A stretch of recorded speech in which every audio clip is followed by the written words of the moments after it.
Alors, trouver la paix face à la peur.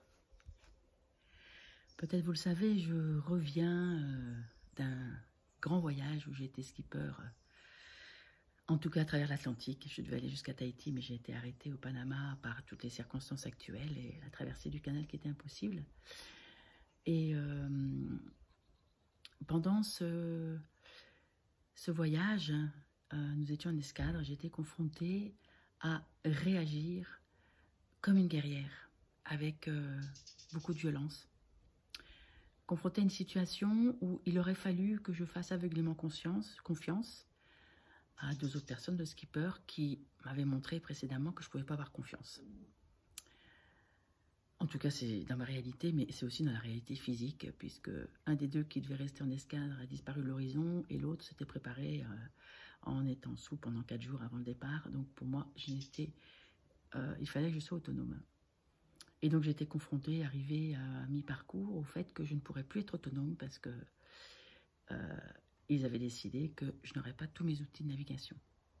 Et là, ça a touché ma survie. Ça a touché intérieurement, un effondrement intérieur qui fait que ça n'était pas possible pour moi.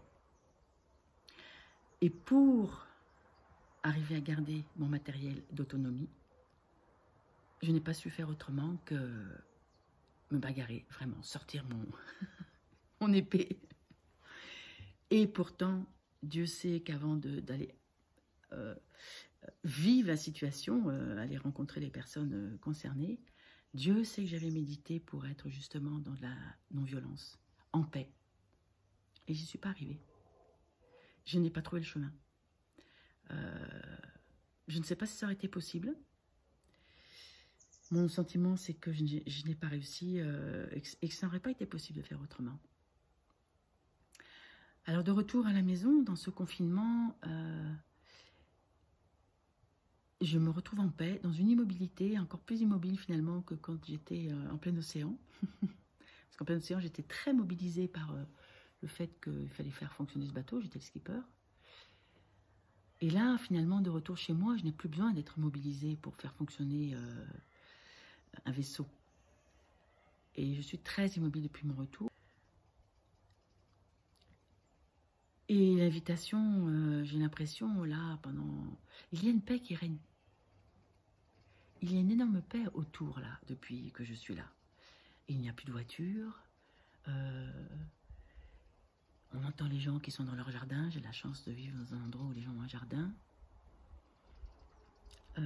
Il y a de la solidarité, des personnes qui livrent leurs légumes et autres qu'ils ne faisaient pas avant. Très paisible, pas d'agitation. Et ça, c'est génial. J'apprécie énormément.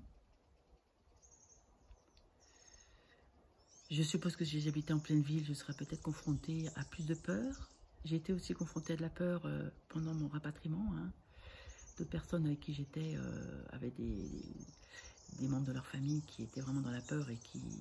Enfin, c'était pas si simple à vivre. Et comment trouver la paix en nous, faire confiance à ce qui va émerger sans rentrer dans un état de guerre. Quand je suis partie au rapatriement, j'avais l'impression que c'était un état de guerre, puisqu'on a eu des contrôles au Panama pour revenir à l'aéroport, des consignes, plus de ressources, pas de service, vous ne pouvez pas acheter de l'eau, vous ne pouvez pas acheter à manger, donc on était un petit peu dans un état de restriction. Je me demandais comment ça se fait qu'il n'y avait pas des tickets alimentation comme à la guerre. Et en fait, je suis rentrée en paix, tout le monde ayant fait son job, ayant fait avec conscience, en respectant les consignes sanitaires.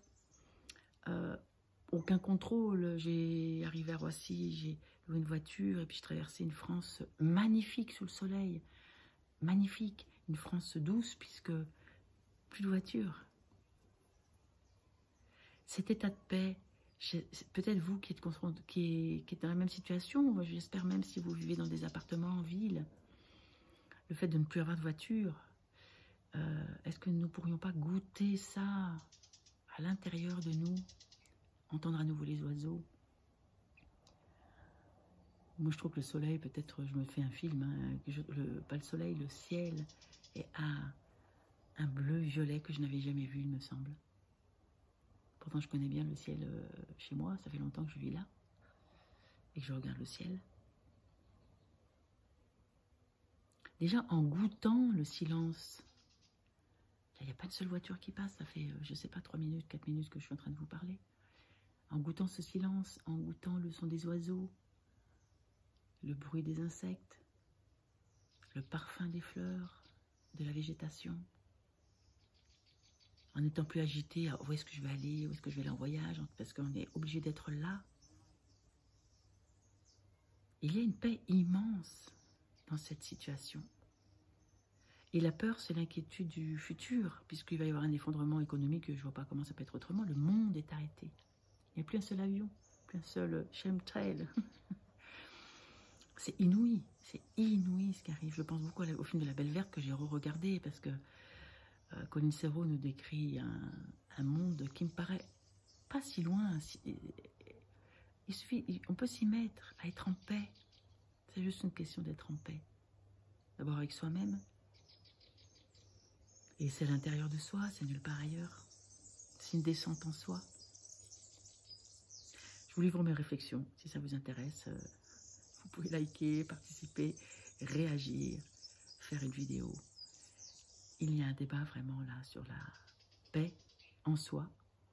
Et en étant en paix en soi, eh bien, on œuvre à la paix dans le monde, certainement. Ce virus à couronne, Corona, est peut-être là pour ça.